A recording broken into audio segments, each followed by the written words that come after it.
All right, I'm here with Marit.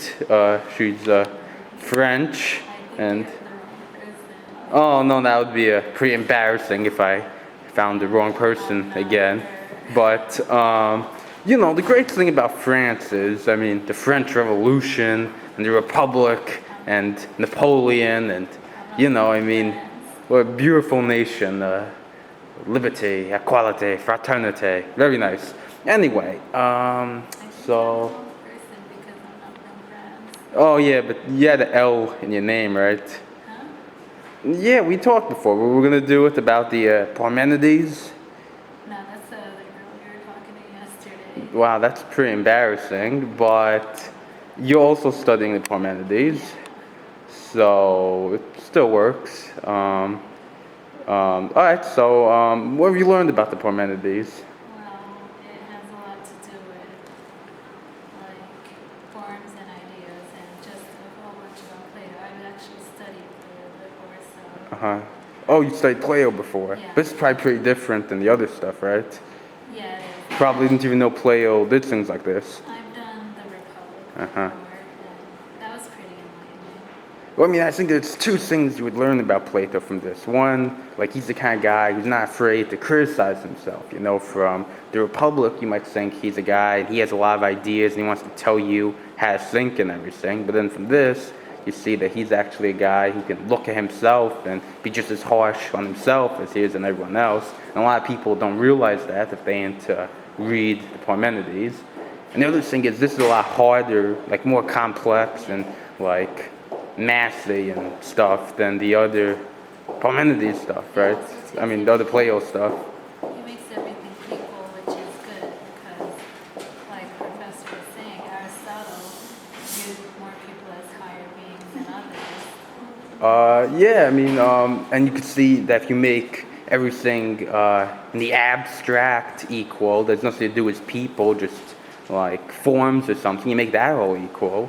That can lead to making people equal in the real world. So there's a connection between the stuff up in the clouds and the stuff down here. Yeah. That's like astrology, I mean, people say astrology is so stupid, but the fundamental thing about astrology, that things up there work the same way as things down here, that's a great insight of astrology. And you see that, I mean, that's where Isaac Newton got his ideas from, as above, so below. And I mean, that's sort of Platonic, I guess. So, I mean, I was at the library the other day, and they have like 3 shelves for what's it called? For astrology and palm reading and like New Age stuff like that, and then like 2 books on philosophy. So at first I was thinking, that's not right. But I mean, take astrology for example. It's all There's a lot of metaphysics. there's a lot of truths in the astrology. So what else have you learned from the Parmenides? Because like all religions comes from the Neoplatonists and their reading of the Parmenides. I mean, Christianity from Saint Augustine, Islam was the mystics and the Sufis, and what's it called? Judaism was Philo of Alexandria. Like he took the Adam and Eve story and he said Adam represents the human mind, and Eve represents your senses, your eyes, and then the serpent, the devil, that represents pleasure or the things of this world. And so he turned the whole Adam and Eve story into Platonism, and that's just an example of the Jewish Platonism, which is where Christian Platonism comes from. So all the 3 big religions of the West, that all comes from the Parmenides, Plato's Parmenides. So that's Yeah. kind of interesting. That everything coexists with each other and everything in itself can't be one alone. Right. And some people see a Hindu or a Buddhist influence maybe coming from the East. I don't know if Buddha was around at that time, so probably more of a Hindu influence about the veil of Maya, that everything is an illusion and that everything is one. Brahmin, that everything is Brahmin and that everything else is Maya, an illusion, and the oneness of everything. That's a very Hindu idea. So you can also see a possible influence from India and the Hindus coming there, maybe across from Iran and Persia and into the Middle East. So that's also an interesting part of the Parmenides. Just Uh, gives a lot of insight on how you could view the world. Yeah, I'm not, I'm an existentialist life coach, so philosophy plays a big part of what I do. I used to call myself an existentialist psychotherapist, but you need a license for that, so now I'm just a life coach. But in some ways, life coach is better. Psychotherapy, you're looking towards the past. Life coach, you're looking towards the future. So I think future is more important than the past. So I'm glad to call myself an existentialist life coach. Um, Anything else you learned from the Parmenides? Just about that so far. Uh-huh. And do you think that the Parmenides is helping to coach your life? It's not exactly existentialist, but it deals with some of the same In some aspects. ways it does. Uh-huh. Like essence and existence, and what is man's place in the world? Does man even have to exist? Those are some pretty deep questions. And Gets you thinking. yeah, and so that could be influencing your life.